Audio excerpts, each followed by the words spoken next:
I'd like to call the meeting to order and ask the district clerk to lead us in the pledge.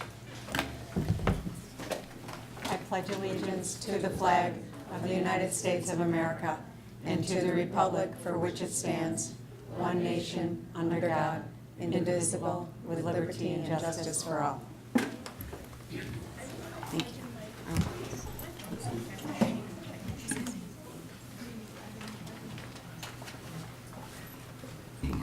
We're good. All right. All right. I have a motion, please, and a second that the agenda of August 8th, 2017 be approved as submitted. So moved. Any questions or comments? All those in favor? None opposed. Thank you. All right. Approval of the consent agenda. Proposed resolution that the board approve the following consent agenda.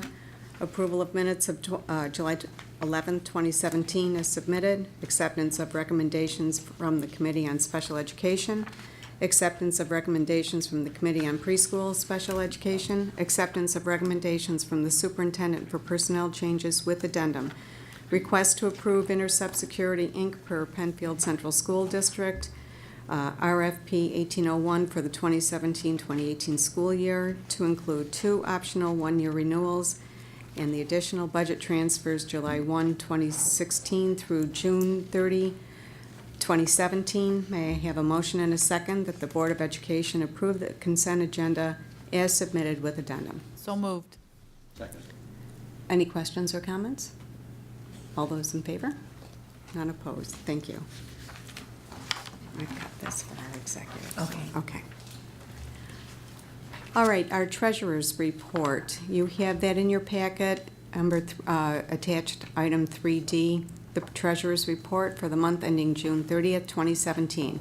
May I have a motion and a second that the treasurer's report, including the cash report, general fund cash report, the general fund revenue status report, general fund budget status report, school lunch fund cash report, and school lunch fund revenue and expense budget report for the month ending June 30th, 2017 be approved. So moved. Mr. Atney. Okay. Any questions or comments? All those in favor? None opposed. Thank you. All right, we have a couple of special reports. Dr. Putnam?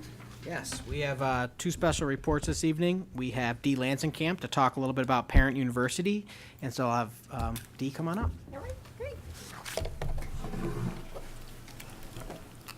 Hello, thank you very much. I'm happy to be here to fill you in on something that the Penfield Parent Advisory Board is going to be initiating in the upcoming school year.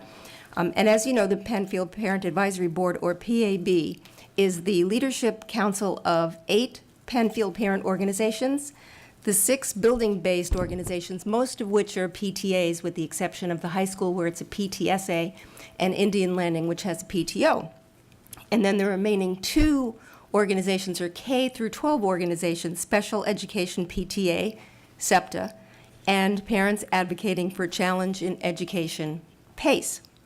The PAB meets 8 times a year and collaborates with the district and each other for the benefit of students. So about 7 months ago, the PAB began we're always discussing how we might increase attendance at all of our informational programs, and Board Member John Otney, being very active with the Harris Hill PTA, was very much part of those discussions as well. And so we came up with a plan to use the label Parent University. Parent University is a non-proprietary term. Nobody owns it, and it's used by districts and parent organizations all over the country. And it means a lot of different things all over the country. Here in Penfield, we hosted a one-day event in October of 2011, and we called it Parent University. And it was from 9 to 1, and we had about 9 speakers, and that's the last time I think that we've used Parent University here in the district. In other places around the country, it might be something web-based, like a series of podcasts, or it could be a series of events, or even just a resource center. So Parent University can be used in very, very different ways. And so the PAB is going to try a new way of using the term Parent University, and it's really super simple. Anytime one of the PAB organizations sponsors an informational event for parents, we're going to call it a parent university event. And we even had a Penfield parent, Tanya Space, design an original logo that you see right there, so that we'd have instant visual continuity and instant recognition. Using the name and the label Parent University isn't going to change anything at all about how each organization puts on any of its events, but it's a way to communicate to our audiences. PAB organizations use a distribution list that's populated by the most current family contact information that the district provides. And the beauty of the distribution list is that it's sortable by school and it's even sortable by grade level. So each organization can publicize its event directly to its entire target audience, even if the audience is not limited, even if it goes beyond one building. So for example, a topic might be of interest to families of 7th, 8th, and 9th graders. Could be put on by Bay Trail PTA, could be put on by the high school PTSA, but by calling it Parent University and by emailing directly to those, to that audience, 7th, 8th, and 9th grade families, in a single topic email, it can be directly targeting those families without clogging the inbox of families for whom the topic may not be timely or relevant. So the use of the logo and the name, Parent University, we hope will create an immediately recognizable service that the parent organizations provide, kind of a brand, if you will. And over time, our hope is that when parents get an email from Parent University, they will think, oh, this might be useful to me, I'll read it. Because the way it is now, if an email comes from, let's say, Cobbles PTA, and it goes to all the elementary school parents, if it's coming from Cobbles and it goes to a Scribner Road parent, the family would see that and they might not even open it. They might think, okay, that's not for me. And similarly, SEPTA and PACE, we very often offer programs that benefit families beyond our core constituencies. But if a family sees an email from SEPTA or PACE, they might assume, oh, this isn't for me, and they won't open the email. So what's more, as K through 12 organizations, SEPTA and PACE now can target the exact building or grade level that might be interested in the topic that we have to offer, and we can communicate directly for them and use calling it a Parent University event. It also helps the building-based groups manage information in their newsletters without compromising the other group's ability to reach out to all families and the ability to serve all families. So, in summary, the objectives of using Parent University as a label are to cut through the clutter of information that every family faces, to demonstrate the value of PAB organizations, and to support collaboration across all grade levels, buildings, and constituencies. And to sum it up, we just want to say that the PAB appreciates the support that the district and the Board of Education always gives to the PAB, and we particularly appreciate the time and resources that have been shared to help launch Parent University. So thank you. I don't know if you have any questions. Thank you, Dee. Board members, any questions, comments for Dee? Good. A lot of head shaking there. All right. I have a question. Yes, Dr. Putnam has a question. Okay. Now I get to ask you formal questions, Dee. So, no, I don't really have a question. I just want to say thank you. I think it really hits home to our board and district goals, goal number 2 around partnerships. And this is, while you really summed it up and it sounds like it happened overnight, this has really been a year, if not more, in the making of Parent University. And you've done a great job at all the PAB meetings bringing it up. And I know the PTAs and SEPTA have been very open to the concept, and I think it's great because I can just speak as a parent. When there's something that comes out that says PACE or SEPTA or Harris Hill or Bay Trail, if my kids are at Cobbles, I will read the email, but I don't think about always going. But some of these pieces really have an overarching, and just to give kudos to PACE, they had a great presenter around anxiety and mindfulness, and actually she presented opening day for us last year from Tree of Hope Counseling, and I learned about her by attending a PACE information, and there were PACE parents there, but that was open to everybody. But if we do that again with the Parent University logo connected to it, I think it really starts building this partnership across all of our buildings in Penfield. So thank you so much for all the work you and PAB's put forth with this. I'm really excited. Thank you, and thank you for all the support. Absolutely. Thank you. Thanks, Dee. Thank you. Our second special report today is a textbook presentation, and we have special education teacher extraordinaire Claudia Dicko and Scott Dresser, our director of special education. So I am Scott Dreschler, Director of Special Education, and I sit next to Teacher Extraordinaire, Special Ed Department Chair Claudia Dicko, who's going to, you can handle it, that's going to discuss some of the work that she's been doing this summer using the UBD framework and some curriculum writing for a course that she's kind of reflected on and rewritten for our students with disabilities. And I'll give you the stage. All right, thank you. Our 12-on-1 program has had a class called Skills Instruction, which is focused on study skills and trying to get kids, more prepared in terms of how to study and strategies and things like that. And over the past year, we've really looked at it, and I was very excited being at the Leadership Summit, and Jim talked about looking at the whole child, the whole student, and that's really a focus because that's where I had already written the curriculum with Kristen Williamson, and it totally aligned with that vision. And a part of that course, how we're restructuring it, we're calling it Skills for Success. And we want to focus on soft skills. We want to focus on executive functioning skills. The classroom teachers are amazing. They teach the study strategies. They teach the reading strategies and the vocabulary strategies. We want to give students the organizational skills, the attentional skills, the skills to utilize those skills they're being taught in class. And so when we looked at study skills, I started looking February, March, and I started researching, and there aren't a lot of study skills programs that focus on those skills until I found this SOAR, and it's skills. I have the old book. The new book is Learning and Soft Skills for College and Career Readiness. And I like how the book is, and no, I love how the book is set up. It is set up so it's scaffolded. It starts with identify your learning style. And then it goes to goal setting. And then from goal setting, it's okay, how are we going to organize? And everything is laid out for students. It's very user-friendly. It's scaffolded, so once they have the skill, and we practice and we work on it together, and then they can move towards communication, problem solving. Once they set goals, ultimately, we want them to reflect and to go and to record their progress. Did I meet my goal?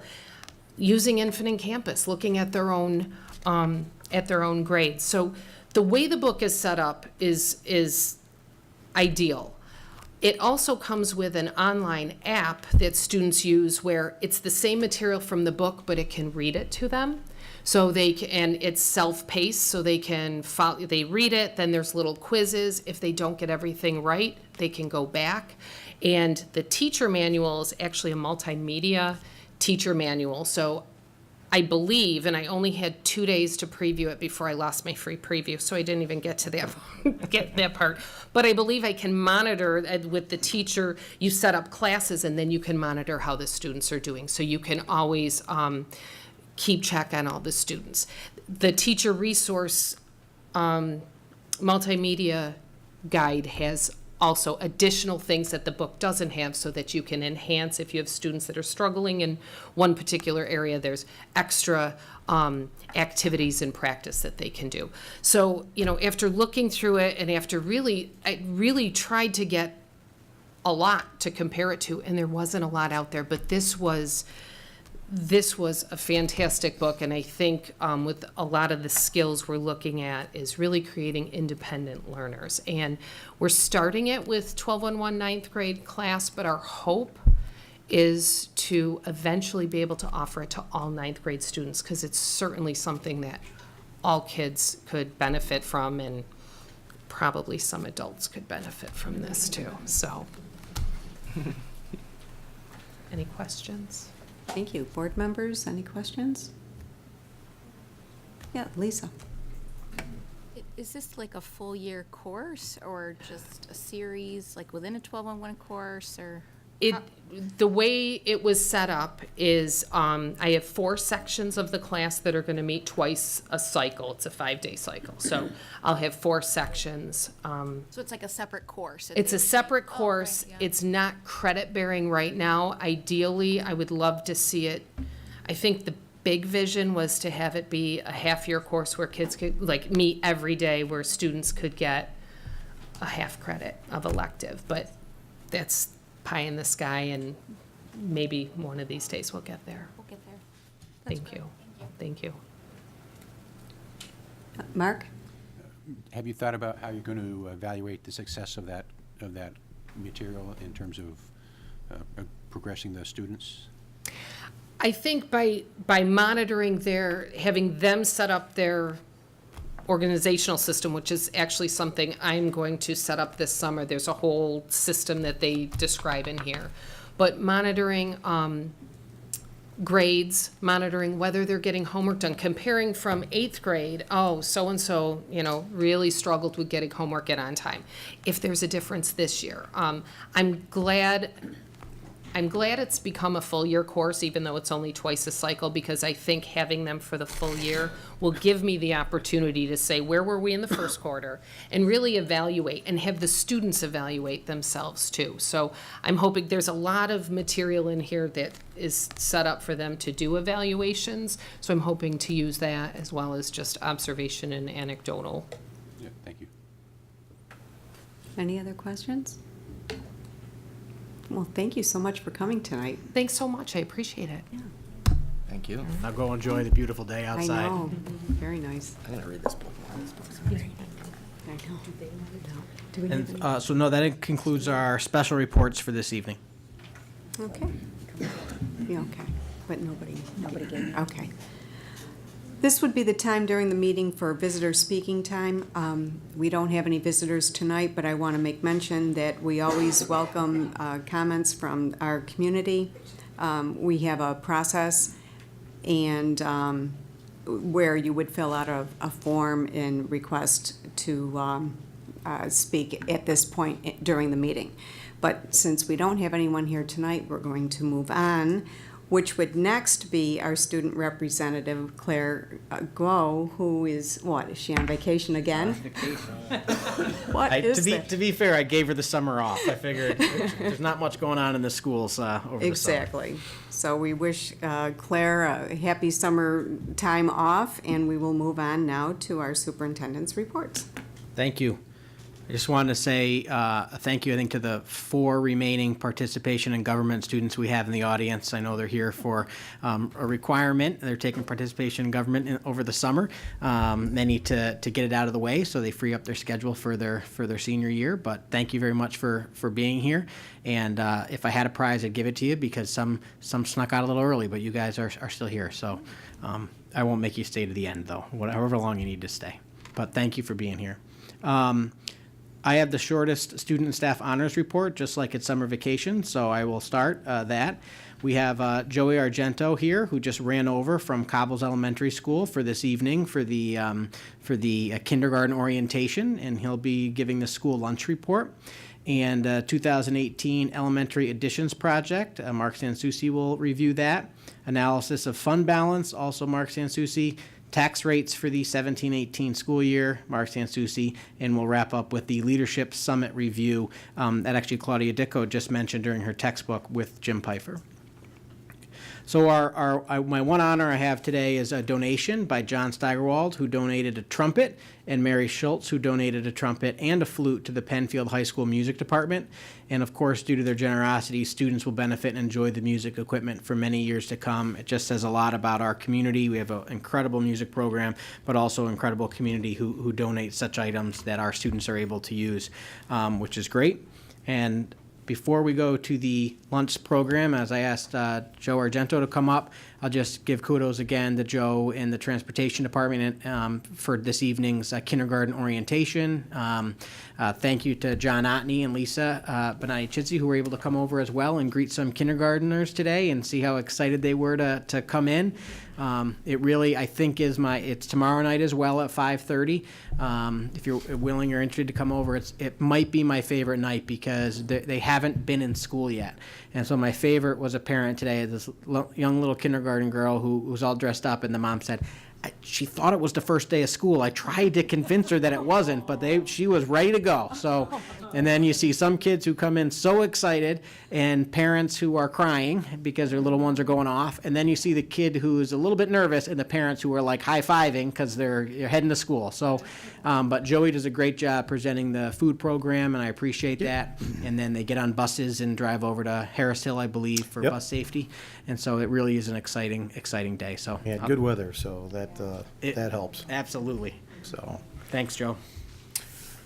all right. Well, thank you for the introduction, and thank you, board, for this opportunity. As always, we'll talk about school lunch, the school lunch program, and how we did last year, and how things are going to look going into this school year. I always like to start off by letting you know how we did with meals served in the 16-17 year. We budgeted to have an average daily participation of 1,668, which equates to about 292,000 meals served. And we got very close to that this year. We had 284,000 meals and 119. So that ADP actually turns out to be 1632. That's pretty good. Last year was like right on. This year was, instead of a home run, it was like a triple. But we did have 3 days that we were closed for school, so we do lose out on those days, which probably would have brought us even closer. So all in all, I think that we were pretty close to what we wanted to do. So how that affects the overall results is our estimate and participation was very reasonable. When we looked at our breakfast participation for last year and compared it to the year before, they were actually very similar. They were within 2 or 3 students. The ADP was 414 and like 412. So we were almost right on with breakfast participation, and that revenue from breakfast always helps, that side of the budget. So that makes our revenue and expenditures were very realistic. Again, we did have 3 snow days, which impacts participation, and there is a loss of revenue. Graciously, the staff was paid. I know they weren't obligated; they were only obligated to be paid for 1, but the board, and a decision was made to pay them for all 3 of those, and I know they appreciated that because they do look forward to every check that they get. So our state and federal aid was very close at budget because of the participation rate. Our catering and other sales were slightly under budget, but those are guesstimates every year. They weren't very, very far off. All in all, this results in a little reduction in the fund balance of $59,000, but it keeps us in compliance with our most recent audit, which we need to be within 3 operating, our reserve fund needs to be within 3 operating months collectively. So going forward this year, we're going to project very similar participation. We're going to look for the same amount of average daily participation, the same amount of meals served. And the trend has been to be about 290,000 meals per year. So there's no sense in trying to set a goal that I don't see participation rates skyrocketing. So we're going to shoot for the same amount of participation. Cooperative bids are slightly up, but I didn't see anything ridiculously expensive in our market basket items. The employee labor is going to increase, mainly due to the mandates with the minimum wage. And then we also are going to have more staff development. Those are both mandatory. There's a slight increase in the employee benefits for this year. Materials and supplies is actually going to decrease a little bit. And we no longer are going to use the contractual expense line in that budget. And basically what contractual expenses were was our government commodities used to be delivered to us through an outside vendor, and we used to have to pay for those commodities to be delivered to the schools. New York State has now worked that delivery into the cost of that delivery into our reimbursement. It's actually taken right out of the reimbursement. So we no longer have to pay the outside vendor. So that budget line went away. Overall, the bus budget actually decreases of about 1.5%. Again, we're going to estimate about 292,000 type A meals, same ADP. We will have some provisions, that child nutrition reauthorization provision going forward. Minimum wage is going to be impacting this budget up till 2020. It's going to be increasing 70 cents a year. This is probably the biggest increase that we'll see, and offsetting that is with price increases is probably going to haunt us for a little while. But this is the one thing that we're going to have to do for a little while. Child nutrition provisions going forward. We have a new USDA Secretary of Agriculture, Mr. Sonny Perdue. He's a very colorful man. There's some great videos on YouTube if you want to look up his presentations at child nutrition conferences and talking to House of Representatives. He is basically putting a pause, like a hold, on the current Healthy Hunger Free Child Care Act. And basically, he has 14 grandchildren that he's relied on to give him feedback on whether palatability exists with these new regulations. And so if we're not making meals palatable, what's the sense in serving them? So he wants to kind of put the brakes on the future phases that this act was previously, the previous administration had started. So kind of how that affects us going forward is we were going into what they called phase 2 of the sodium reductions. There's a hold on that. So we will still be in compliance with where our sodium levels are at breakfast and lunch. We just won't be required to reduce them by another 5% this year. We are still going to offer 100% whole grains. I don't feel our students have suffered too bad over the last few years. So we're gonna continue to offer whole grain breads and pastas at breakfast and lunch. We will be able to start offering 1% flavored and non-flavored milk. Dr. Putnam and I had a conversation throughout the school year last year about strawberry milk. We had a wrestler that I think survived on strawberry milk. I'll just interrupt you to share with the board that we all know Frankie Gissendanner, so incredible wrestler. But we were at the race, the Rock to Change, the race event at West Irondequoit, and they were serving strawberry milk. So Frankie said to me, "Why don't we have strawberry milk?" So I said, "Let me take a picture of you," and I sent it to Joe and said, "Hey, why don't we have strawberry milk?" And we got strawberry milk, and they actually saved. Joey made sure that the first strawberry milk drank at the high school was by Frankie, and I think it's a hit. It's a hit. It wasn't at first, but he promoted it for us heavily. So, but we'll be able to add 1%. We were, prior to this pause, we were not allowed to offer 1% milk. There was belief that milk fat was too much for students, but we won't get into that. Professional development standards, those are going to remain the same, so there's going to be no increasing in the amount of education training for the director, myself, my managers, and all other staff. Our requirements will remain the same.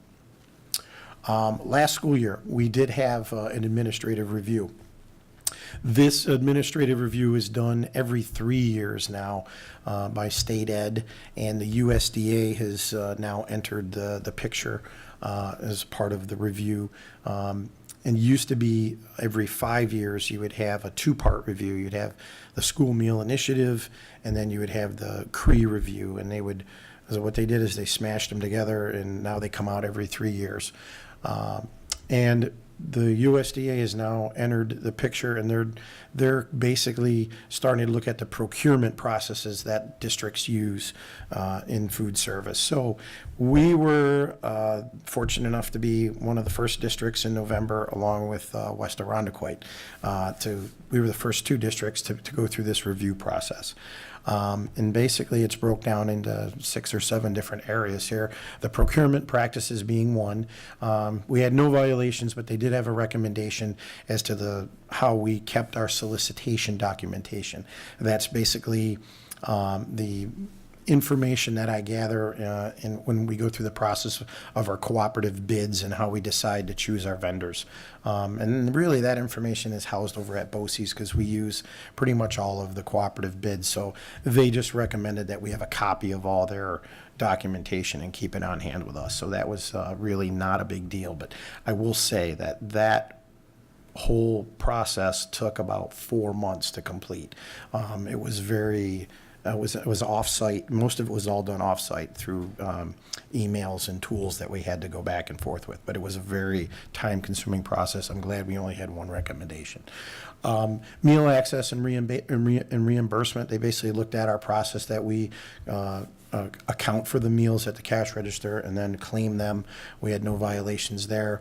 The free and reduced application process, how we go through processing our applications, there was no violation there. Meal pattern and nutritional quality, they looked to make sure we were serving the right colors of vegetables and the right amounts throughout the course of the week, and that we were offering the right amount of grains.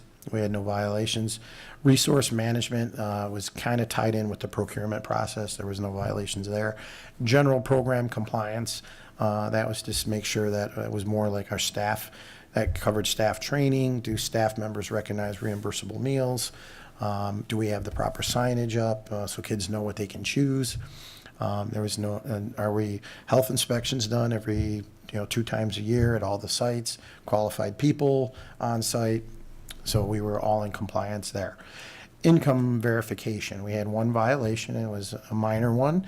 At the end of verifying your sample of free and reduced, you take a small sample of free and reduced lunch applications and verify that the data that you received was accurate and that you processed them and they're qualified in the right category. You have like a 30-day window to complete that process. And that, you contact the families, they send you the information back. That deadline is November 15th to be completed by. I didn't hear back from a few families, so I didn't think it was right to just automatically thrust them into a full pay category. So we were 2 days off. We sent the letter out on the 17th. So we were recommended not to do that, and from now on, make them full pay if they don't make the deadline. So we had that was our only violation. That won't happen again, I'll tell you that. But going forward to this next school year, we are going to propose an increase for the price of lunch. I see we missed an edit there, but $2.75, we would like to propose to go up a dime. We're going to keep reduced price lunch the same. We're going to go up a dime. We'd like to go up a dime at breakfast to $1.45. Again, we don't feel the need to charge for the reduced price lunch. The minimum is a quarter. We could charge a quarter, but we find that the free and reduced lunch participation increases, and these families seem to be taking advantage of that. This is where it would put us in the other, how we compare ourselves to other districts. We're still a good deal at breakfast, and we're in the middle of the pack and reasonable and average for lunch and extra milk. Any questions? Thank you, Joey. Yep. Board members, any questions or comments? Mark? Do you have a sense of how much the minimum wage increase adds to the price of the meal? So we're looking at 70 cents an hour for the student, for your staff, and then the number of hours versus the number of meals we serve. Do you know what that would equate to an increase in price? When we broke it down in the budget, it actually, this makes the cost of our labor line went up about 3.5%. And if I didn't build in a dime, we're probably light on that budget by close to $25,000. So almost the whole dime covers just that labor increase. And Mark and I picked at that number, we spend a little time picking at that number and making sure that that's fairly accurate. But it takes about the full dime just to cover that. So we would be expecting, unless you come up with ways of offsetting it, every year if it's going up 70 cents, we could see this trend of a dime. We could, yep. Mm-hmm. I think you should expect that. Yeah. Okay, and that's separate from commodity costs changing. Yeah.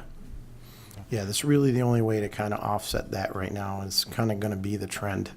Unless we get a huge participation increase, what that hasn't been the case in the last few years. Thanks. Yep. Any other questions? Just have a comment. Okay. I just wanted to again say thanks to Joey. Every year, this presentation it's a job I don't want. I mean, trying to figure, we have regulations, we hear about it at board meetings all the time in terms of all the state regulations and federal regulations and everything that we need to do to make sure that we align. But you're talking about trying to create delicious lunches that are healthy and people want to buy, but also meet all those requirements. And it's hard. It's tough. And I can tell you, as I shared tonight, as I still have, I've got 2 kids who come home every day and they want to buy lunch. So you're doing a great job. Thank you. By the 2 Putnam kids, they want to buy every day if they could. So thank you. Absolutely. Before you go, though, I have a question. Sure.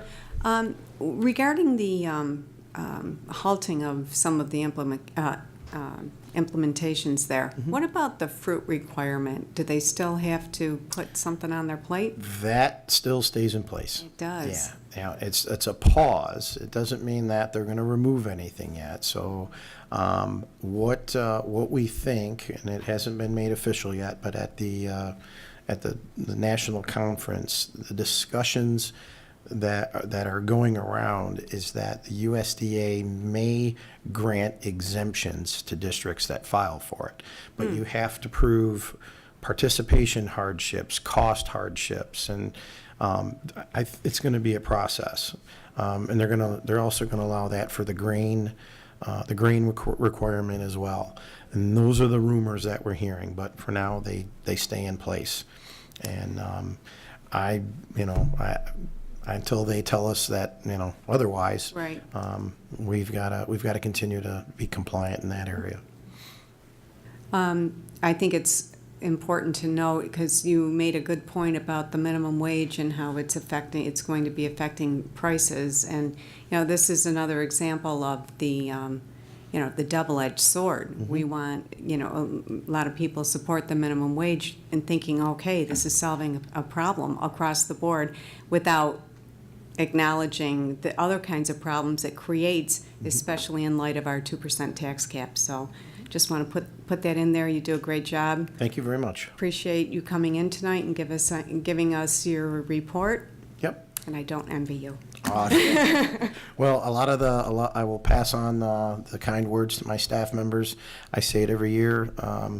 They're the ones that execute every day for us, and they're the ones handing the meals to the kids, smiley faces, and they do a great job. They really do. So they make my job a lot easier, and I always am gracious when I come out to the buildings and thank them for that. So. And I thank the board for the resources and our administrative council for their resources, always. So, Thank you. thank you very much. Have a good Okay. night. I'll turn to Mark for elementary additions project update. Thank you. This is, to some extent, a brief review of the presentation that the board had at last July's meeting. So we want to do that for multiple reasons.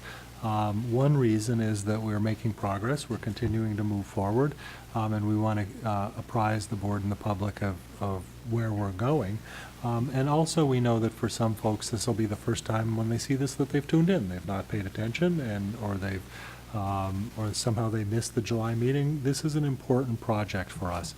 There's a lot going on here, and we're going to be hearing a lot more about this as we move further into the year. So we want to make sure that we take every opportunity that we can to remind folks what we're talking about and to bring them up, keep them up to speed with what we're doing. So we want to begin this presentation. This is the what we are calling the 2018 Elementary Additions Project, because that's the main focus. Everyone who drives past the Windsor Ridge development, I think, always has the same experience that I do of, oh my God, there's another house, and it wasn't there when I left this morning. It's amazing how fast that's going on, and we're aware of other developments in the town, potentially in the town of Penfield, and certainly we know that the market seems to be hot right now, and that homes don't stay on the market for very long. So you'll hear a report at an upcoming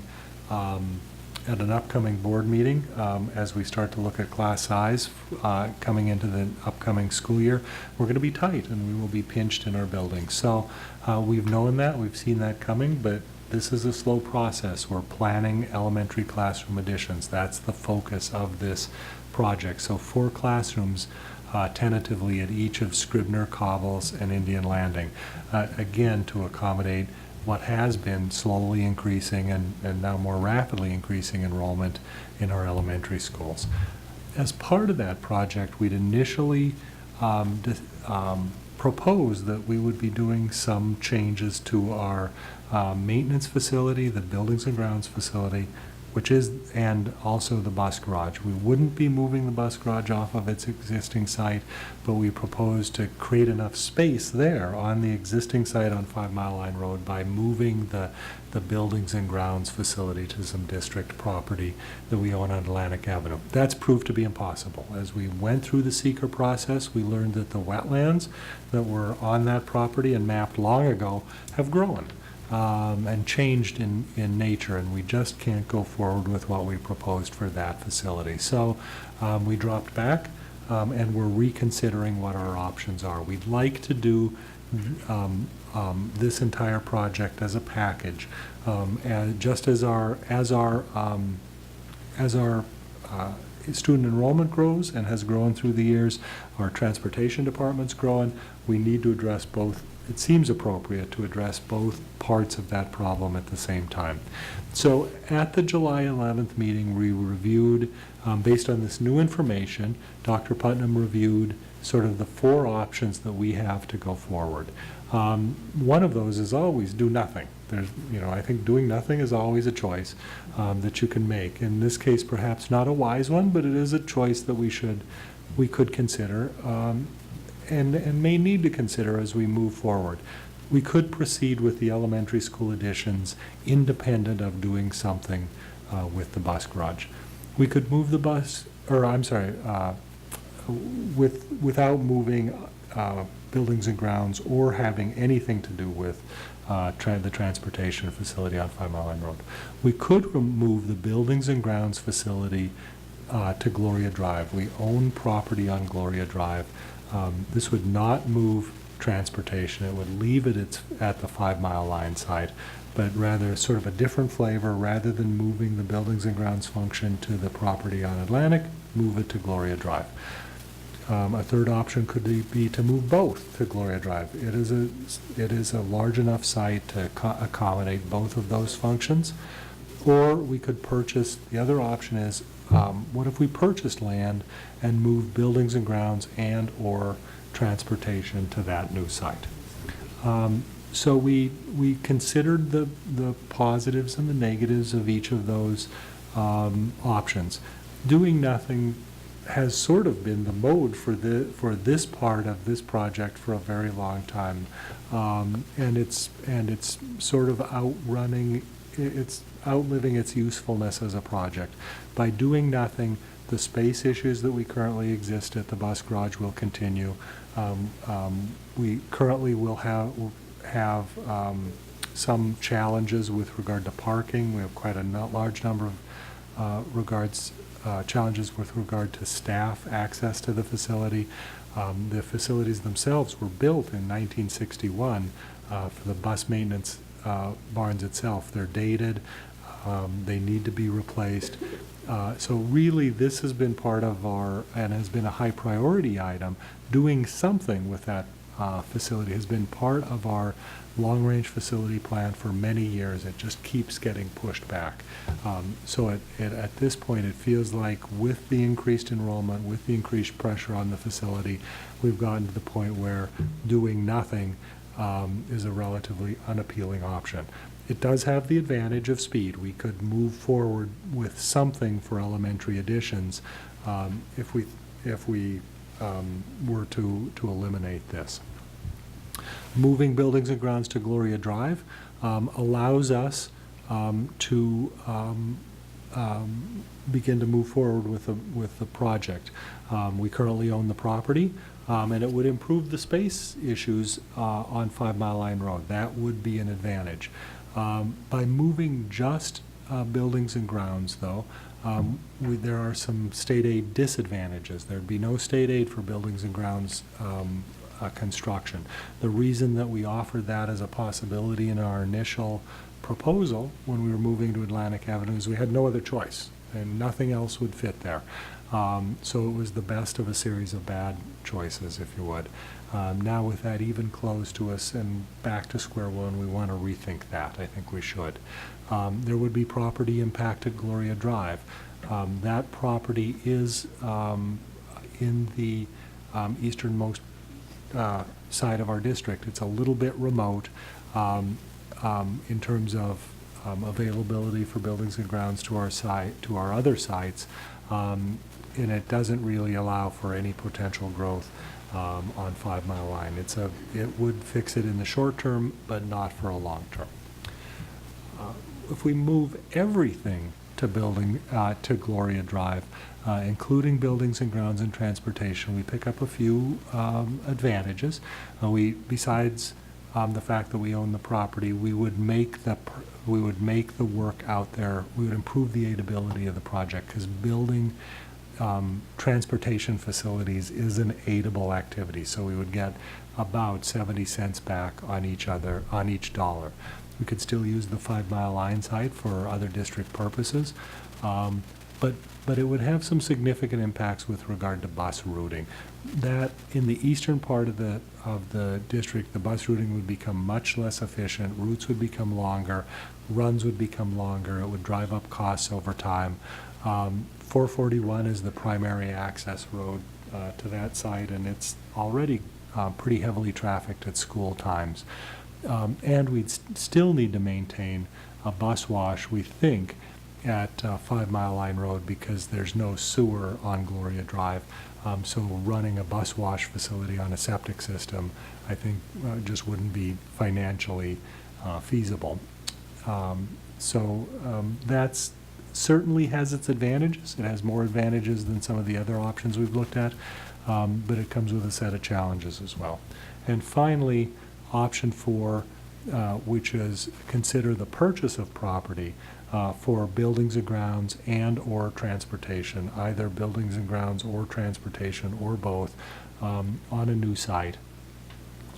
Probably the idea here would be to move both of those functions, buildings and grounds and transportation, together, again because of the aidability issues. Presumably we could find a space with adequate space for the entire function. We could get state aid on the purchase of the site as well as the construction that would go along with it. That would improve the state aid ability of the entire project. We could hopefully identify a location that's more reasonably located or centrally located than the Gloria Drive site. And I think this is a key and a crucial and important consideration as well. It retains that Gloria Drive property for future growth. The development in the district, the open space in the district, is to the east.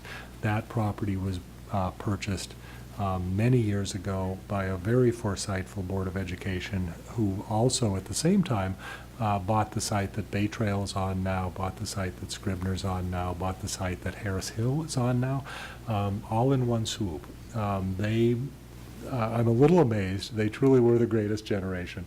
They were a very thoughtful group, did a lot of work, and they identified, and I think were quiescent about where growth would happen in Penfield. I think they were right. I continue to think they were right.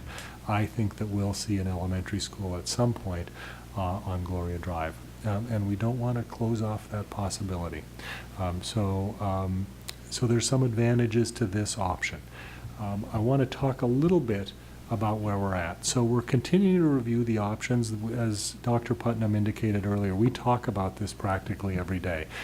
This is what are our choices, where can we go, what are some options, what would happen if, and we continue to try and work our way through. There's some pressure of time. The houses go up, the enrollment comes, we need to move towards a decision. So while we're continuing to review our options, it seems like from this list that the new site option has the most advantages. It certainly seems like a door we should consider carefully before we close it. So we're working our way through that right now. I think that's the nature of this update tonight, is just to remind the board where we're at, to talk about this project, to keep it alive in folks' memory, and also to say that we're actively trying to explore what could we do if we were willing to purchase property. So we've identified some of the potentially available sites, and we're exploring that. We're poking around a little bit. We're trying to make some forward progress. If we were able to identify some property, there's a lot of steps that go along with this, and I think it's appropriate to tell the public and the board what those would be.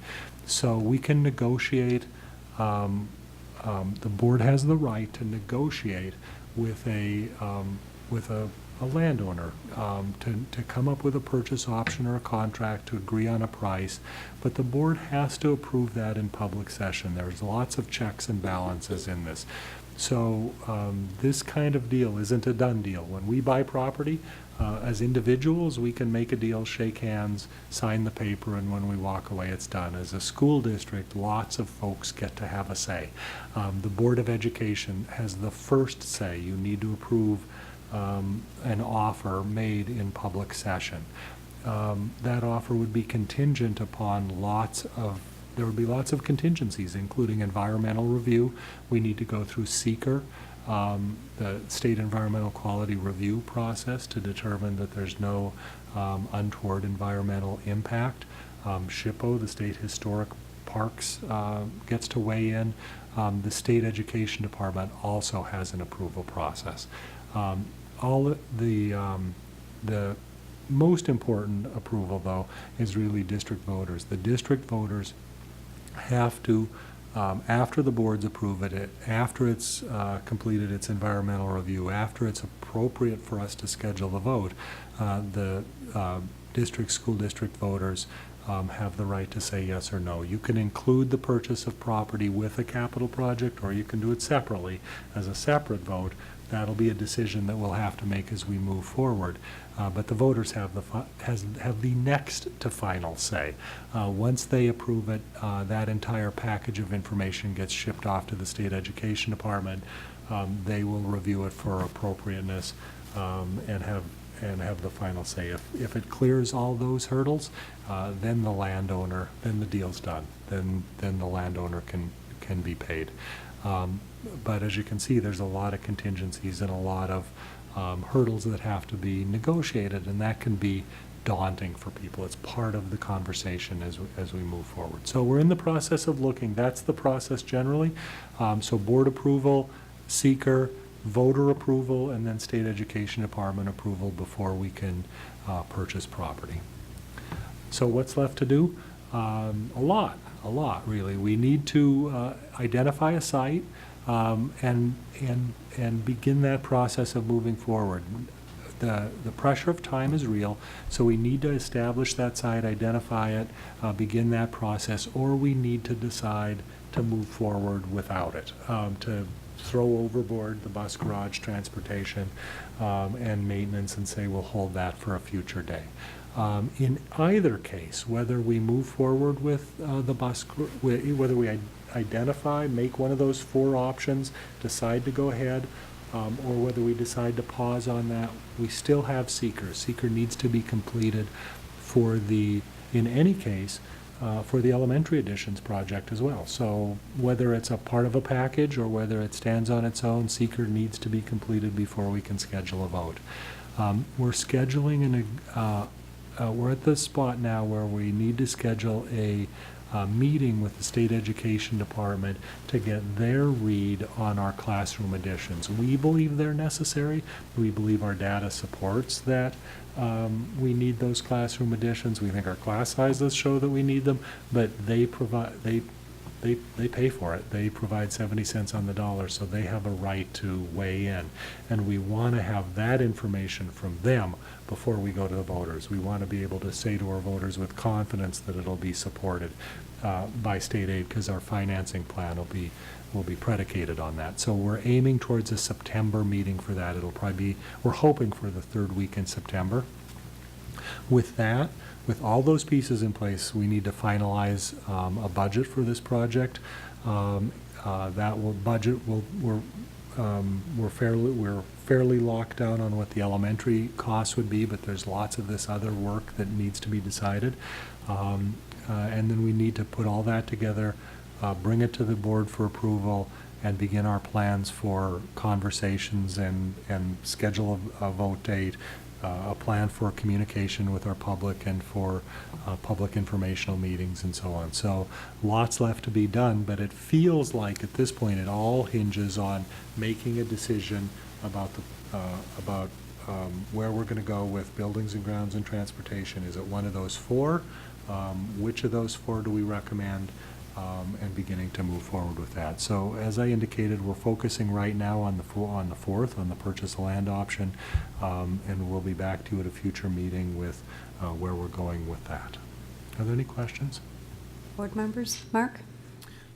We brought up seeker. When we had declared ourselves a lead agency, Yes. and we worked on this for the school, for the elementary schools, and then for the place on Atlantic. Correct. Now that we have to go look at possibly Gloria Drive property or some other property, do we have to redeclare that and go through the whole timeline You are again? still lead agency.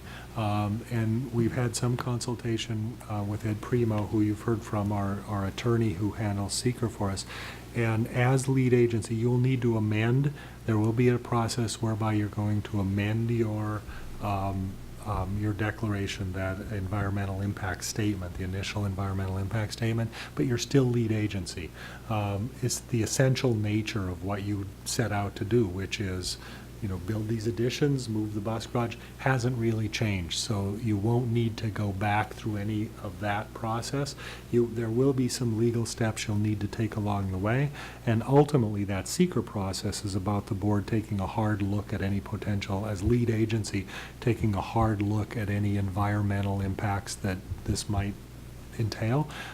So it won't change that hard look. You're still going to be obligated to review it, to think about that, to take steps to avoid or remediate any potential impacts. All that work is still going to happen.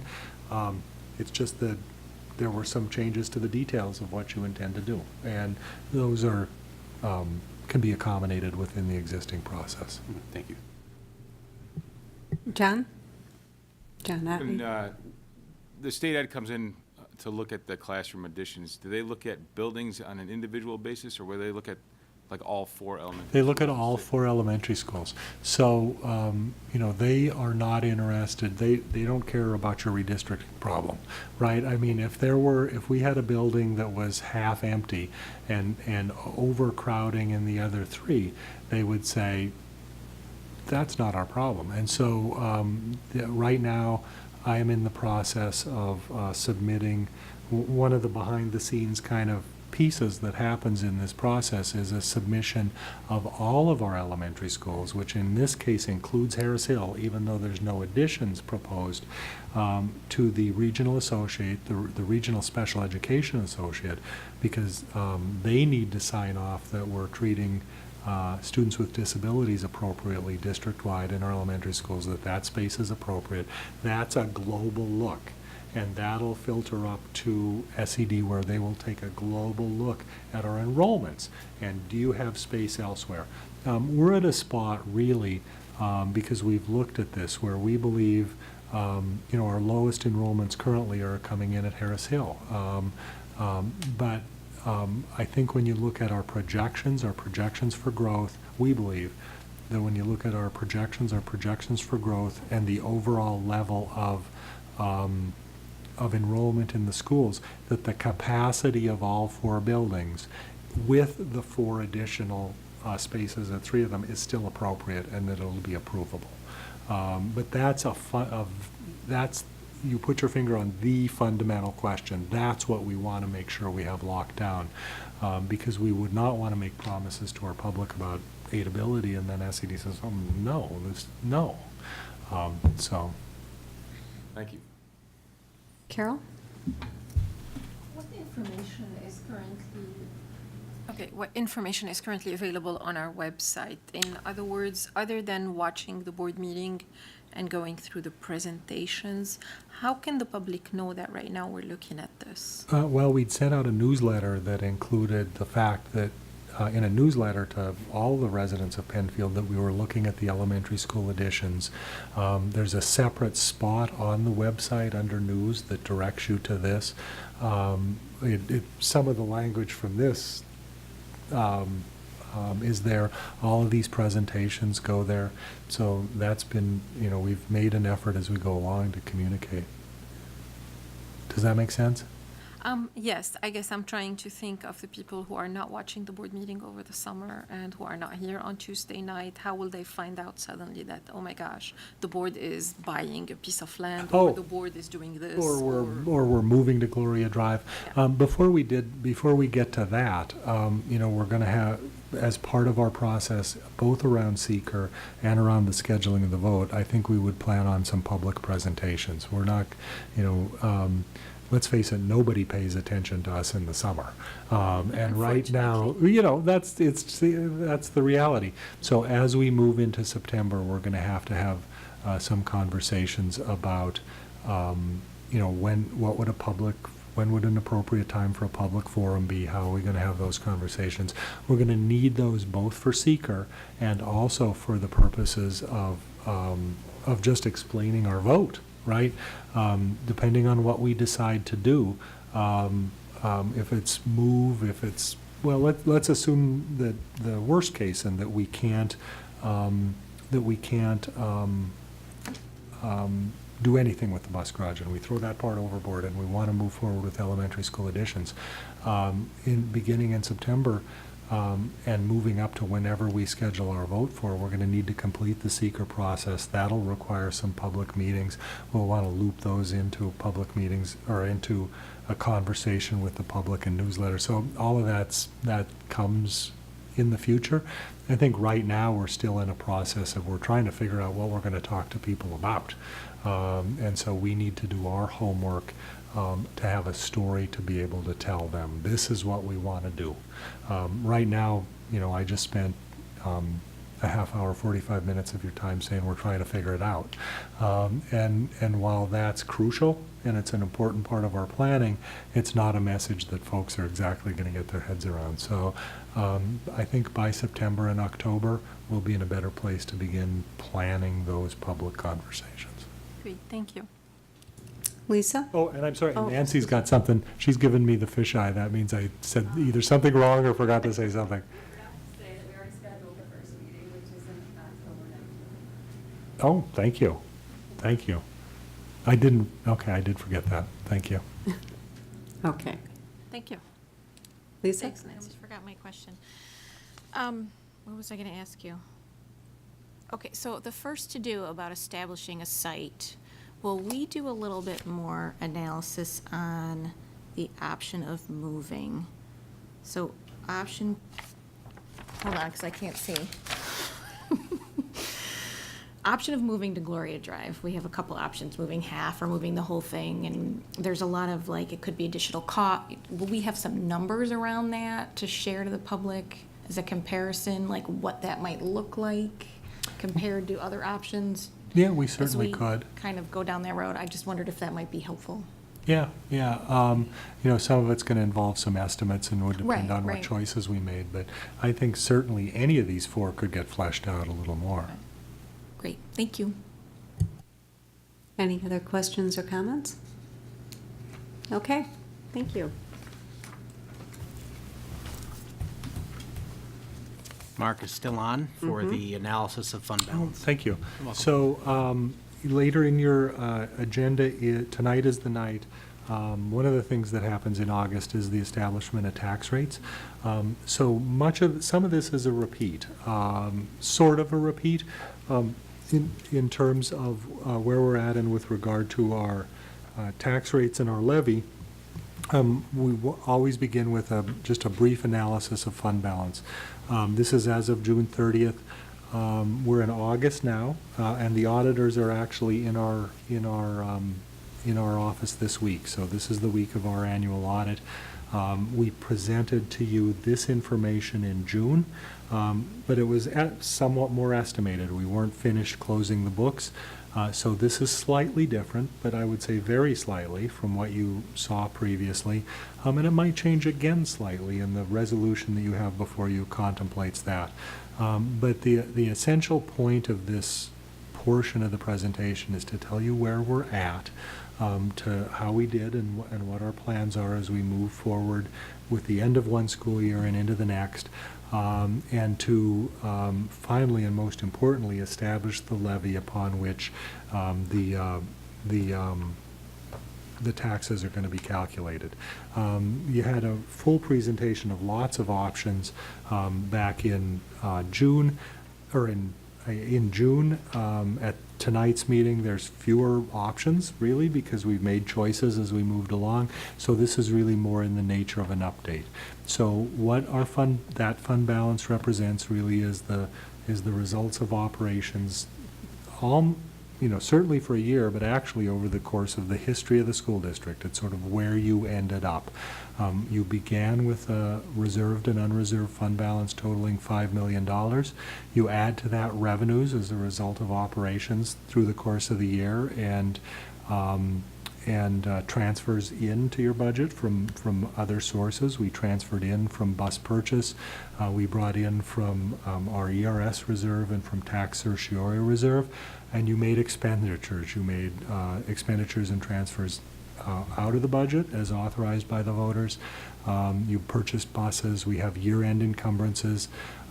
We assign fund balance. That's the fund balance that we promised the public we would use to reduce taxes.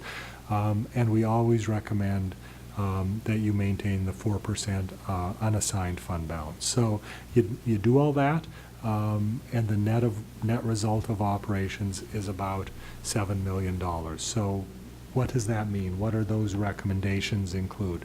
We recommend that you maintain the assigned balance, as I just said, at 4%.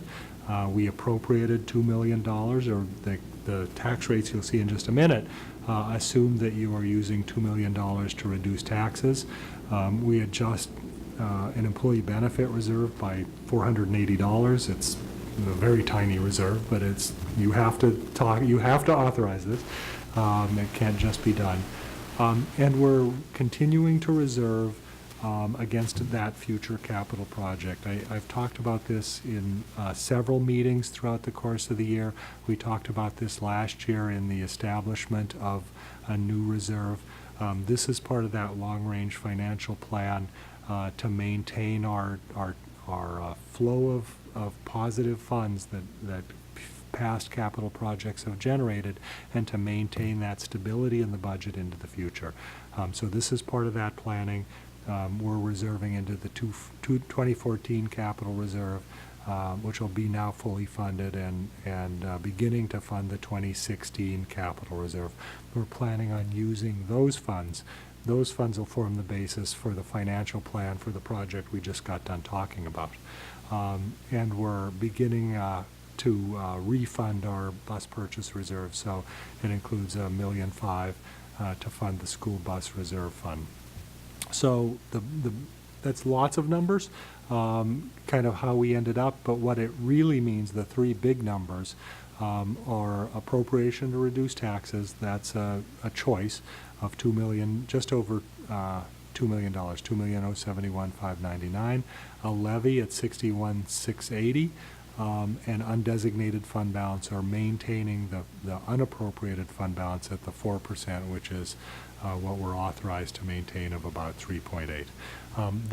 That is what was contemplated in the documentation that we submitted to the voters in all the public presentations. We end up about where we said we were going to end up. With regard to taxes, we were slightly, the tax rates that I'm presenting to you tonight, $25 in each of the towns, about $25 per thousand in each of the towns, with the exception of Brighton. Brighton goes up more. Brighton changes because of the reduction in their equalization rate. You've had a couple presentations about this. Their rate per thousand will go up by about 5.5%, driven really by that change in the equalization rate. Rates go down slightly, 4 cents, or about 0.2% in each of the other towns. That's better than what was, slightly better than what was proposed, or what was we estimated in the newsletter, in the documentation that we provided prior to the vote. So in terms of delivering what we promised, it's about 0.5% better than what we'd promised. Again, about 25.44 for Penfield, our largest town, 4-cent reduction. Oops. So I'm sorry, that is a brief summary. In your packet, there's lots more detail. It's a little fuller conversation, but that's the summary of where we ended up. Were there any questions about that? Board members, John? Well, for those of us in Brighton that are subsidizing the rest of the district. Yes. I think it's important just to put an asterisk when we do that communication. I know Nancy, because most people don't understand that. And it's not our fault. So that's right. The key thing. And I do know we received a letter from the town of Brighton that they intend to reassess next year. So, they recognize the problem that, essentially, we had this conversation earlier. Essentially, what it means is that the value of homes in Brighton have outstripped their assessments. People will disagree, right? I understand that folks will disagree, but essentially that's the state of New York through the equalization process saying, wait a minute, the assessments in that town have not kept pace with the value of homes. When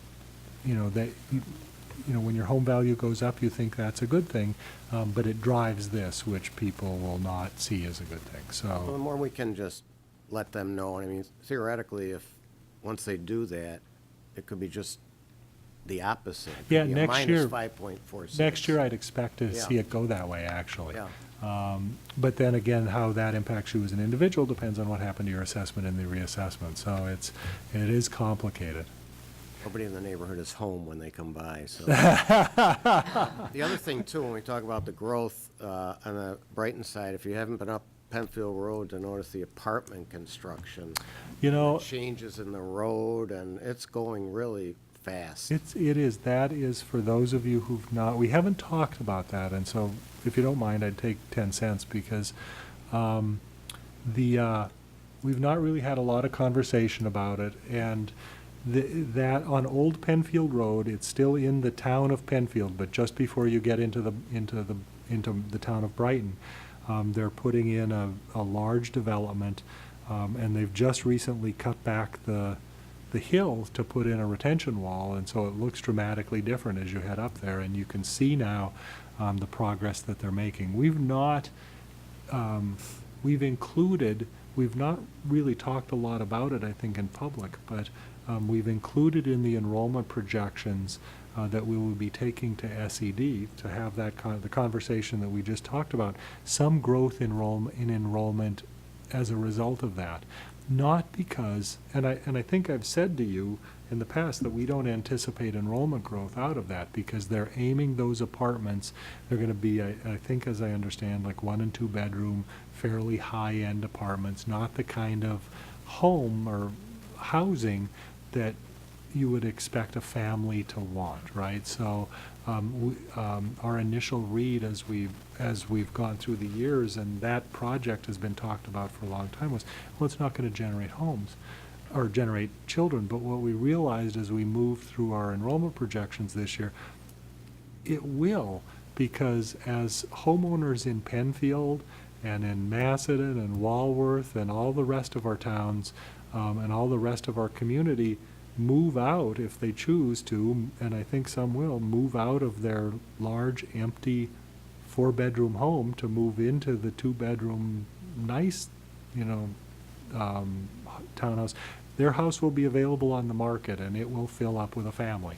So it won't, that's in Indian Landing, it won't generate necessarily Indian Landing families, but rather it's, I think, going to generate, it's going to generate kids elsewhere in our community. So we've included a little bit of enrollment projection in our projections for that. I think it's reasonable. I think we're in a reasonable spot, I think a defensible spot, but we've included a little bit of, I think, anticipated growth for that. And it's coming fast, too. Okay, no other questions or comments? All right, thank you, Mark. I'll turn to Mr. Pfeiffer to talk about our summer leadership summit. Thank you, Dr. Putnam. As the board is aware, this year on July 25th and 26th, we held our annual Leadership Summit, and we had a change in venue this year. We moved from St. John Fisher College, where we enjoyed a great partnership, but we saw some advantages to bringing our annual summit to a place within our school district community, and so we held it this year at the Penfield Country Club on Jackson Road. They were excellent hosts. It was a new space, so there were some challenges in figuring out how our summit would work in the new space, but all in all, feedback so far has been positive. We, as always, issued a survey to all those who participated. The amount of participation in that survey hasn't been what I would have hoped. Last check, only about 30 responses out of the 80 or so participants over the 2 days. But 4 3/4 out of 5 stars. And really the biggest comment as well, the food was wonderful and the space was very nice and the convenience was very much appreciated. We do need to find a way to spread some folks out if that's going to continue to be our venue. But we, again, 2 days. The first day we had about 25 of our building and district administrators there. And one of the really nice parts about this year's summit, for the first time really since I've been here in the district, is we were really able to focus on our own professional development during that day. Because it's really the first time where we haven't had any major significant changes coming down from the state that we've had to grapple with. We didn't have new standards. We didn't have a new APPR system for the second or third time. We didn't have CTLE that we had to help everybody get their heads wrapped around, so we could really focus on our own growth and professional development as leaders in the district. So we started with, as we always do with Tom, kind of setting the tone and recommitting ourselves and bringing back into focus our commitment to our 3 board goals, which we reviewed with the staff, but also verbalizing and publicizing, I think, with our leaders, our commitment to addressing the needs of the whole student. And as I put it, making sure that they're ready to learn in their heads and in their hearts, because if they're not, we know that they're not going to be successful academically either. And so we started with that, and then we were able to bring in a consultant from BOCES, from Monroe and BOCES, who was actually a former Penfield employee, Jeanette Adams-Price, who used to be a teacher at Harris Hill many years ago. She left Harris Hill and actually went to work for Giselle Martin-Kniet, who, that's a name that should be familiar to the district. She's done a lot of work with the district, also started a company known as Learner-Centered Initiatives, who produced one of the rubrics that's used, and we use it here in the district to evaluate our principals, and it's also used for our directors as well. Jeanette left, had worked with Giselle for a number of years on assessment and feedback, and then came back to work with BOCES, and she still has a part-time relationship with Giselle. Currently, they're working together on a regional project that we call MAP, the Monroe Assessment Project, which is focused on developing teachers and administrators' abilities around formative assessment, and also how to provide growth-promoting feedback based on those assessments. We have a number of principals and assistant principals and teachers participating for the 2nd year in a row in that project. When we brought Jeanette in to our day 1 with our administrators to really focus and help us set a baseline for how we use feedback as leaders to help grow our teachers and our assistant principals and our other leaders within our district, so that we can be sure that as we're communicating with folks about their goals and our goals, we're giving them effective growth-promoting feedback to help them reach those goals effectively and efficiently. It was very heavy mental lifting throughout the day, but it was great learning, and we're excited to continue that with our leaders moving forward. On the second day of the summit, as always, we brought in our teacher leaders as well, and so we had about 80 folks there between our administrative team and our teacher leaders. And during that time, again, we reiterated our opening messages around our commitments and the board goals and our focus for the year and our current status of initiatives. And then the building teams broke out into different spaces and began the work on their action plans. And it was truly inspiring, to hear the comments from our teacher leaders as the board was there and board members were there, to talk with them during breakfast and see the work that we're doing and hear the message that was going out. But then to walk around during the course of the work sessions between the buildings and see our administrators laying out their plans, having organized folders of resources, articles for their teacher teams to read, agendas for discussion points for topics that they needed to tackle, and truly great exemplars of collaborative leadership at every one of the building levels, where they were taking input and gathering the input, seeking the input of their teacher leader teams, and then using that to start to draft out their school action plans, which will be presented to the board and to the public in November. It was a great day. Again, a lot of positive energy coming out of the day, great discussions as all of us from district office really milled around and sat in and listened and participated in parts of those conversations throughout the day. So a great attendance, great participation, a great way to start to dip our toes into the coming school year, because it's now less than a month away and it will be here very, very quickly. So well, thank you for the board support. Thank you for those of you who were able to make it. We are looking at a slight adjustment as to when it may be held for next year. One, so that Penfield Country Club is able to maybe give us more of their space so that we can spread out a little bit more, and still be able to do some of the other things that we like to do during the course of the summer. So we'll keep you posted on that as the time gets closer. Great. Thank you. Board members, any questions or comments? Well, thanks, Jim. I mean, you brought up the energy, because I'm all about the energy, you know. And I have to say... Chakra. Exactly. A few of us were there on that second day, and that's what I was going to comment on. The energy felt really positive, upbeat. Everybody seemed very cohesive and cooperative, and it just felt really good. So I'm glad to hear that you were happy with the outcome, the venue, and everything. I liked that location as well, so I hope you can work it out. Exactly, so. Fingers are crossed. And again, the appreciation from the administrators and the teacher leaders with the consistency of the goals was definitely there as well. They appreciate being able to move forward and continue to apply and work toward meeting those goals for you. Okay, thank you. That concludes superintendent reports. All right. Okay, board members, we are on, all right. Well, we're going to go through, starting on page 3, we have numerous change orders. I won't read them all. However, all right. If you go to page 9, we'll pick it up from there. I did want to note, there are numerous, like I said, numerous change orders, but the above change orders have all been reviewed and supported by our architect, Vic Tomaselli, our project manager, Gary Huffman, clerk of the works, Alan McNiff, and deputy superintendent for business and finance, Mark Sansucci. I also want to reiterate that all of these change orders are there on the agenda, which has been posted online, so they're there for the public to review. May I have a motion, please, and a second, that the change orders as described above be approved? Second. Any questions or comments? All those in favor? None opposed. Thank you. Under financial items, we have the lunch fund budget, which was set for Joey Argento's presentation. So the attached budget sets forth the recommended lunch fund budget for the 2017-2018 school year. May I have a motion, please, and a second, that the lunch fund budget for 2017-2018 as recommended by the Food Service Department be approved? So moved. Second. Any questions or comments? All those in favor? None opposed. Thank you. We have the school lunch prices that were already put up in the presentation, so may I have a motion, please, and a second, that approval be given to the Food Service Department for prices of school meals as listed above for the 2017-18 school year. So moved. Second. Any questions or comments? All those in favor? None opposed, thank you. All right, we will go through on the agenda. Mark Sansucci just gave a detailed report of what is here in your agenda, the analysis of the fund balance for June 30th, 2017, all the way through with the tax rates.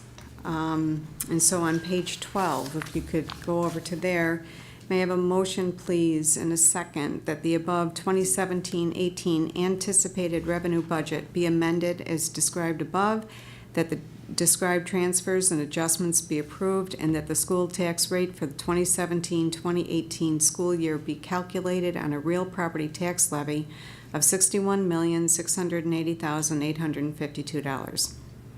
So moved. Any questions or comments? All those in favor? None opposed. Thank you. Renewal of intermunicipal fuel agreement. The district allows the Monroe County Sheriff's Department to gas its patrol cars at the district pumps. The district is reimbursed for this gas by Monroe County through an intermunicipal agreement. The county is charged based on our cost of gas on state contract plus a 10-cent per gallon surcharge. The district initially entered into this agreement in 2007 school year and has renewed it annually. Either party may discontinue the agreement with 60 days' notice. Where resolution authorizing this intermunicipal agreement. Whereas the County of Monroe has indicated a desire to extend the intermunicipal agreement with the Penfield Central School District, and whereas the Board of Education finds that there is mutual benefit to such an arrangement, therefore be it resolved that the Superintendent of Schools is hereby authorized to extend the intermunicipal agreement with the County of Monroe for the provision of vehicular refueling by the county for the period September 1, 2017 through August 31st, 2018. May I have a motion, please, in a second? So moved. Any questions or comments? All those in favor? None opposed. Thank you. Credit card authorization, credit card resolution, authorization for account. The Board of Education approved a list of credit accounts at the July 11th organizational meeting. These accounts are primarily store accounts at Home Depot, Debbie Supply, etc.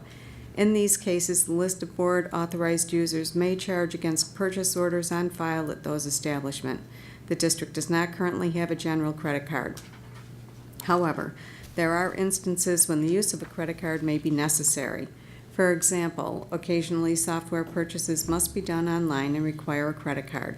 These instances have been infrequent. However, when there was no other option, employees were required to use their personal card and we would reimburse. Most recently, the contractor used by New York State to perform new employee fingerprint background checks will require payment via credit card. Previously, the district was able to maintain an escrow account for payment of these charges. Accordingly, the district will be establishing a corporate credit card account. The attached revised approval adds each principal and district office administrator as an authorized user. However, we will not be distributing cards. Our process will be as follows. If a circumstance requires the use of a district card, the principal or administrator will contact the purchasing agent. In most cases, the purchasing agent will be able to provide a vendor that will accept a purchase order. If it is determined that the use of the card is necessary, the purchasing agent will initiate the purchase. We will not be making any changes to our purchasing policy or to the travel and conference policy. The revised credit policy will not authorize routine use. Whereas policy number 5420 authorizes the use of credit accounts for district purposes, therefore be it resolved that the attached 5B5 revised list of individuals and accounts are initially approved for the 2017-2018 school year. Pursuant to policy 5420, building principals and the director of facilities are responsible for authorizing changes and additional individuals for store accounts throughout the school year. The superintendent of schools is authorized to make changes for the credit accounts. May I have a motion, please, in a second? So moved. Second. Any questions or comments? All those in favor? None opposed. Thank you. Okay. We have some donations, and I understand that this is going to be amended. Okay, all right, thank you. Donations totaling $3,583.55 for items in the 2016-17 budget were received by the district schools as shown. Cobbles Elementary PTA Arts and Education, a donation of $84.10. Scribner Elementary PTA Arts and Education, $3,369.45. High School PTSA Nursing Supplies, $130. May I have a motion, please, and a second, that the Board of Education approve an amendment totaling $3,583.55 to the 2016-17 budget as shown above, the amounts submitted both as revenue and expenditure items, and express its gratitude to the donors for their generous support of Penfield schools. So moved. Second. Any questions or comments? Carol? I have some reservations regarding these items, so I would like to divide the votes so that the arts and education items would be considered separately from the nursing supplies. Okay, and District Clerk, do we do that? So you have to make a motion to divide the resolution. All right, so may I have a motion, please, to amend the resolution? And do you need me to say what the amendment would be? Yes. Okay, may I have a motion, please, to amend the resolution and divide it into one donation for arts and education with the amounts as shown, and one donation for nursing supplies with the amount as shown. Okay, so Carol made the motion. Second. and Mark seconds it. Okay, any questions or comments? Yeah, why? Okay. John? Why? Okay. I don't know. Because I do have some reservations with a PTSA paying for nursing supplies. I'm very grateful for our PTAs too. I think they bring to our schools and to our community things that the district would never be able to fund because we simply do not have that kind of money. So they have always all these funds that we are able to work with. However, nursing supplies, in my opinion, should be in the school district's budget. And I really appreciate the extra information that you provided, Dr. Putnam, on how that came to be. But I feel that as a board member, even if the amount is not that big, it's only $130, considering we work with millions of dollars, it is still an amount. That is important to me. And I have always advocated that PTAs should look at their missions, that it is not their job to be fundraising. Their jobs are to be advocates for all our students. So that's why personally, I would not be able to accept that the high school PTSA pays for nursing supplies, even with all the explanations provided by Dr. Putnam. Well, wouldn't you just be able to vote against the motion rather than separate it? I really appreciate the arts and education, and I do not want to vote against everything. Okay. So I guess this is why I am able to separate it. And again, I appreciate Dr. Putnam looking into Robert's Rules of Orders, that I am able to do this, accept things that I think I believe in, and something that I really think should not be on there. Okay. So. It was a good study of Robert's rules. So the one Always piece is. is that it's, because each one of those pieces of that motion stand independently. So therefore, according to Robert's rules, you can separate them because they're not interconnected, right? They're independent, each on their own, so. Yeah, my question wasn't the process, it was just the logic. Sure. Okay.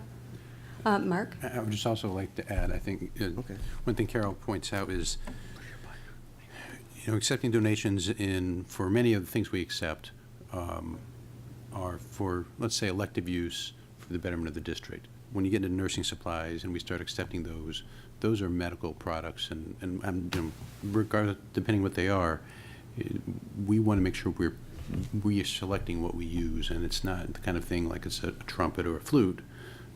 Whether it's brand A or brand B, that's one thing. But when we talk about the medical supplies, we don't know the history of them, we don't know, where they've been or where they're maintained, then we get into our own liabilities. I think things like medical supplies, we should not be accepting as donations, period. So if I can just clarify, so we're not accepting for that reason, the acceptance of money to then Money's the different. district to purchase, and I believe it's for heating pads. Mm-hmm. The way the process, and I really appreciate Carol's explanation, so just so the board's aware, the high school PTSA does have funds typically from their Fantastic Find sale as their largest fundraiser. And then for many years, they have a grant committee. And the grant committee's job is that twice a year, teachers and even clubs that are, student activity club, can submit a piece of paper that explains the grant that they would like. So many times robotics might ask for it. And the process typically is the principal meets with the grant committee chair and just goes over certain things. I can give an example that sometimes a grant might be put in for something that the district isn't going to support. Maybe it's an individual refrigerator for my room. And that it's a real example where the principal said, I don't want to support that because it's an electronic device. It doesn't really impact students. The nurse's office did put in a grant application, and I'm pretty sure I didn't get the finalized piece, but that was for additional heating pads to support students who come down. So I can understand the point that we would typically catch that and say, let the district pick that up, and we'll look for somewhere else. This year that didn't happen. And so for a couple reasons, and so that meeting didn't take place, and so it was an oversight. So I agree moving forward. I've talked to the building principal about the importance of making sure that we take a look, and that's the process that I did as principal too, is you just sit down and say, we want to make sure, one, that if we're going to accept a donation, whether it's money to buy something or an actual donation, that we review it, we look at it. And that happens with even the trumpet. I mean, we don't take any trumpet. The music department takes a look at it and makes sure it's something that we actually want. And so I think that's, I hope that helps clarify a little bit of that process with the PTSA. So their grant committee wanted to give this grant. And so that's why we accepted it. But moving forward, I also agree with Carol's point of view, which is that if it's something that we need, that typically my role is to say then the district should provide it. It's the extras which are kind of nice. So. Okay. Any other questions? Lisa? No, I just have a procedure question. So if we say thanks but no thanks, then that can go back into the grant pool, and then they can provide a more appropriate grant to some other teacher that wants a book or something? Like, how does that work? So I was looking at Mark because that is a question I have, is I don't know if we haven't accepted it yet. We're waiting for the board, or we can figure that out. If we have accepted it, we can reimburse the PTSA. I don't know, we'd have to figure it out. We have to figure it out.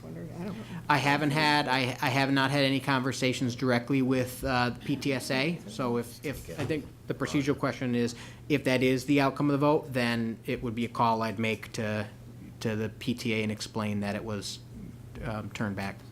Gotcha, okay, thank you.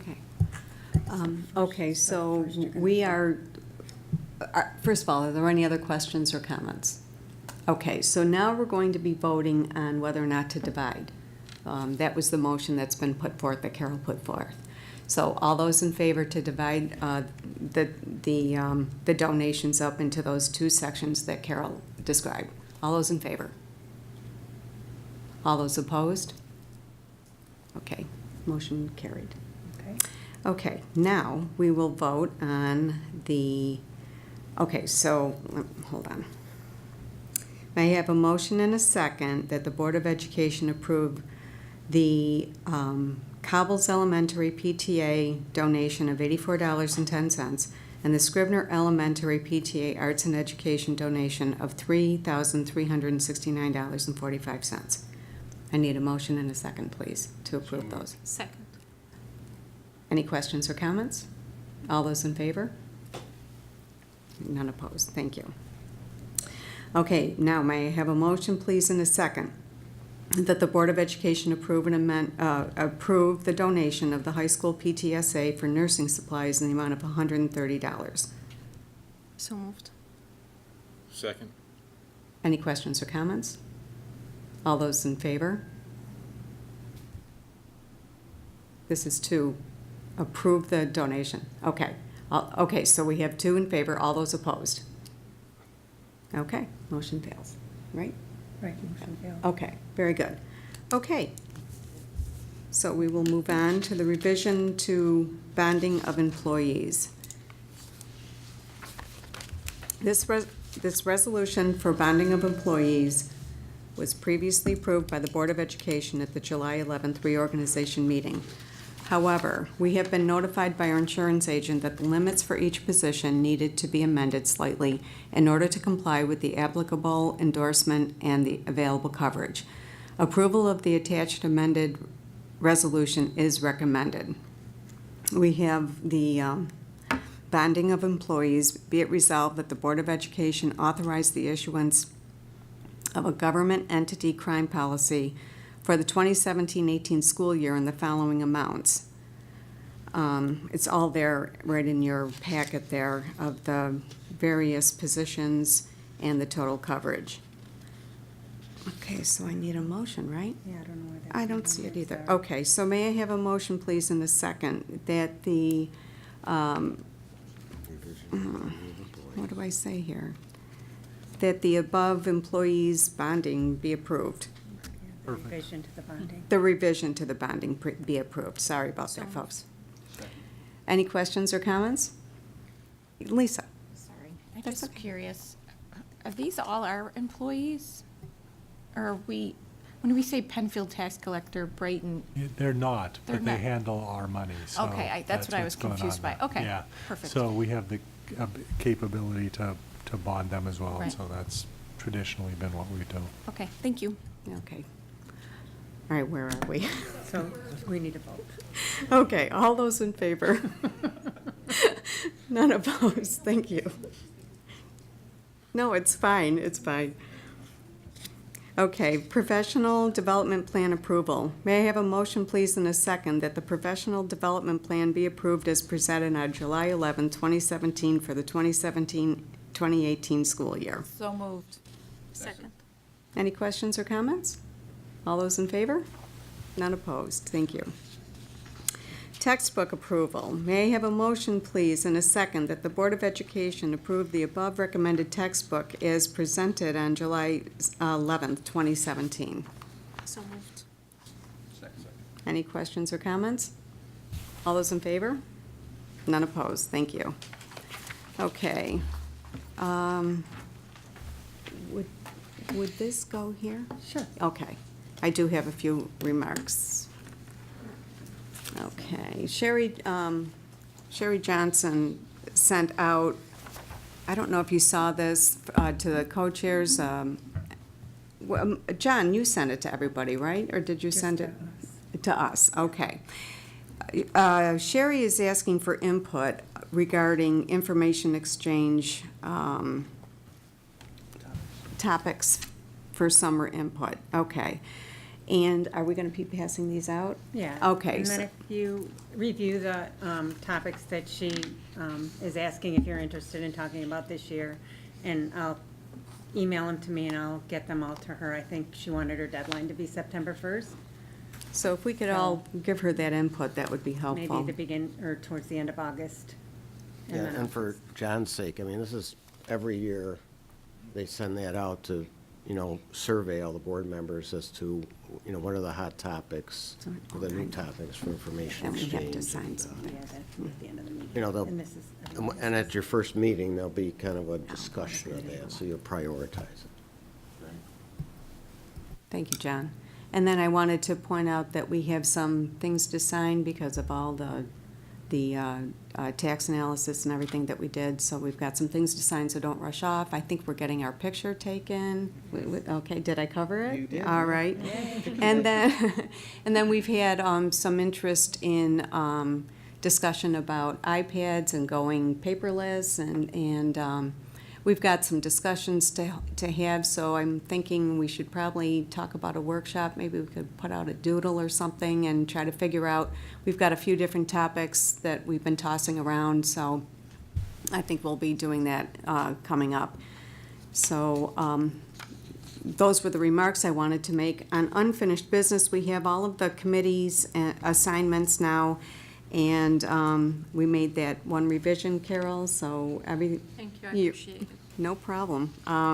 Appreciate everybody being so willing to help out and chip in, so this looks good, and we're almost there, ready to take off again for another school year, so no new business that I'm aware of. Okay, so may I have a motion, please, and a second, that the meeting be adjourned at 8:49 PM?